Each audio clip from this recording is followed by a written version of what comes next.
Un mot, il nous reste 5 minutes pour parler de la Fed et des coups de boutoir de Donald Trump contre la Réserve fédérale américaine. Stéphane Miran, son ancien conseiller économique, qui est cité aujourd'hui pour prendre la suite de Jérôme Powell.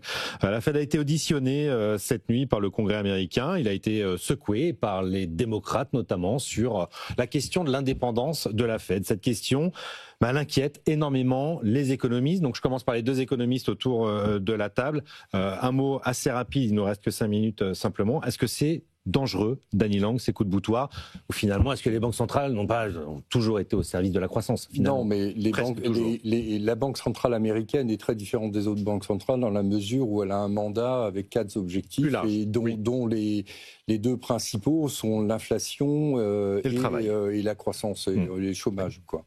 Enfin, croissance, chômage, ensemble. Donc la Fed, déjà, il y a 2 points. Premièrement, la Fed a fait ce qui est dans son mandat. C'est-à-dire, avec les politiques commerciales de Donald Trump, ils ont de l'inflation, donc ils ne peuvent pas baisser les taux.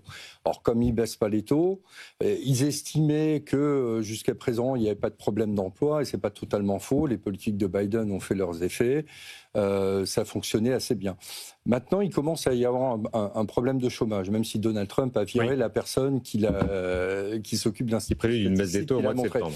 Donc le directeur de la Fed veut effectivement un peu baisser les taux d'intérêt. Donc, l'indépendance, moi personnellement, mais je ne suis pas le seul, je pense que l'indépendance des banques centrales pose un problème, qui est le problème du policy mix. Vous êtes contre? Si vous menez une politique budgétaire dans un sens et la politique monétaire va dans l'autre sens, et c'est le problème que rencontre M. Trump, le frein et l'accélérateur. Le frein et l'accélérateur. Donc personnellement, l'indépendance des banques centrales, je suis contre, ce qui ne veut pas dire que la banque centrale, quand elle est sous gouvernement sous pression politique, fasse n'importe quoi. On a eu des banques centrales indépendantes qui ont fait n'importe quoi. Est-ce que ça a donné sur l'inflation? Est-ce qu'on n'est pas dans un entre-deux, Christian Saint-Etienne, justement, où statutairement, la Banque centrale doit être indépendante, mais finalement, elle écoute toujours le politique, non? Quand même. Alors, la question de l'indépendance des banques centrales ne peut pas se juger en fonction, sans prendre en compte la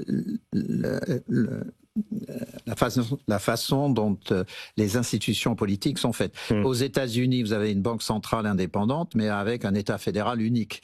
En Europe, vous avez une banque centrale indépendante face à 27 États, ce qui pose un problème existentiel. Donc, sur ce plan-là, il est vraisemblable que les pouvoirs de la Banque centrale européenne sont excessifs dans la mesure où elle n'a pas de répondant en termes d'un trésor unique face à elle.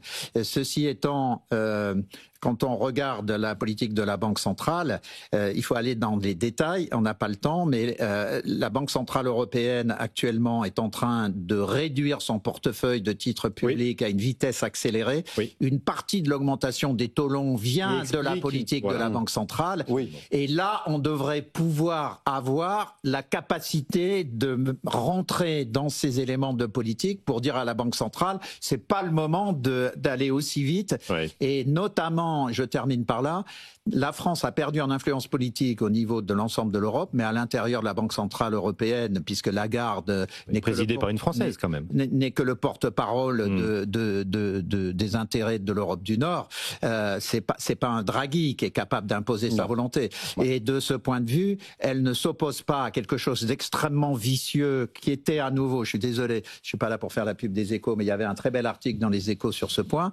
La Banque centrale est en train de réduire sa détention d'obligations françaises particulièrement vite, et ça c'est insupportable. C'est-à-dire qu'à un certain moment, on pourrait même imaginer que la zone euro se casse si elle continue de faire une politique aussi stupide. Vous partagez dernier mot pour Jean-Marc Vittori, vous partagez le point de vue de Christian Saint-Etienne. Une banque centrale indépendante empêche de faire n'importe quoi. Et clairement, aux États-Unis, on a quelqu'un qui est prêt à faire n'importe quoi avec la Banque centrale, y compris à lui demander de fabriquer de la monnaie en quantité quasiment illimitée. C'est donc une question de crédibilité. Public. Donc, d'un côté, il y a ça. De l'autre côté, on voit bien que les banques centrales, à qui on a voulu au début accorder l'indépendance sur un seul objectif, en fait, elles en ont fatalement plusieurs. Que ça soit inscrit dans le droit, comme aux États-Unis, ou non. Ou dans la pratique, Mario Draghi Elle doit aussi s'occuper de la stabilité financière. Elle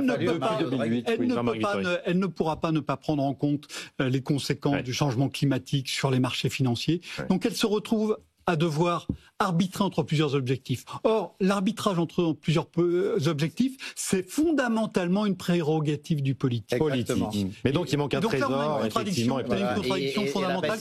On avait trouvé un arrangement pendant l'émission. Vous avez 3 secondes, Daniel. 3 secondes. Aux États-Unis, quand même, le banquier central peut être viré par le Parlement. Il rend des comptes annuellement. En Europe, le banquier central rend des comptes devant le Parlement et le Parlement, même s'il n'est pas content, ne peut rien faire. Et c'est ça qui permettrait de résoudre le problème que vous avez. Merci à mes 3 experts, Jean-Marc Vittori, Daniel Lang et Christian Saint-Etienne. On se retrouve bientôt. Merci à vous pour votre écoute. Il est l'heure de TPI, tout pour investir, présenté par Antoine Larigauderie. Nous, on se retrouve lundi, 10h, 11h, comme tous les jours, en direct sur BFM Business. Bon week-end.